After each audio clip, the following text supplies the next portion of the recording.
Мансур Зәйниев беренче сыйныфтан бирле сәхнәдә республика район күләмендәге үткәрелгән бер генә чарадан да читтә калганы юк. Гомерлек дусты баянын бер качан үзеннән калдырмый. Хәзер әлеге уен коралына авылда балаларны өйрәтергә алынган. Кружоклар үткәрәбез, кичкенә балаларны гармунга өйрәтәм. Шулай ук зәңгәршә драм түгәрәкләре бар, стакуллар түгәрәкләре бар.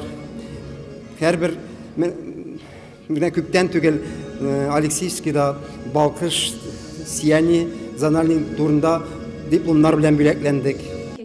Сәхнә тормышын үз иткән тагын бер мәдәният хезмәткәре Фәүзия Кәлимуллина һәм аның гаиләсе чыгышларын район тамашачылары яратып тыңлый.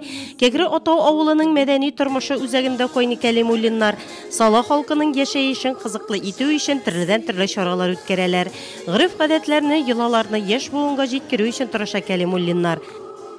Мәдәният хезмәткәре ул беренче чиратта аның эчке культурасы, тышкы культурасына караганда да күбрәк яхшырак булырга тиеш минемчә. Чөнки сиңа карап халык тартыла.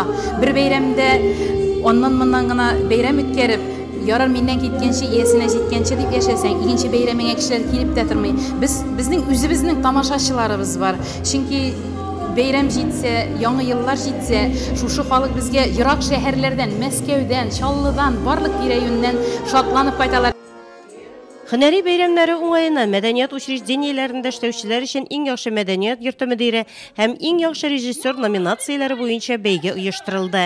Бәйрәмдә ял көннәрендә үткәрелгән чаралар булсамны, мәдәният хезмәткәрләре сәхнәдә җырлары, биюләре, кабатланма чыгышлары белән халыкны ял иттерә, рухи азык бирә алар. Мәдәни тормыш аларның яшәеше.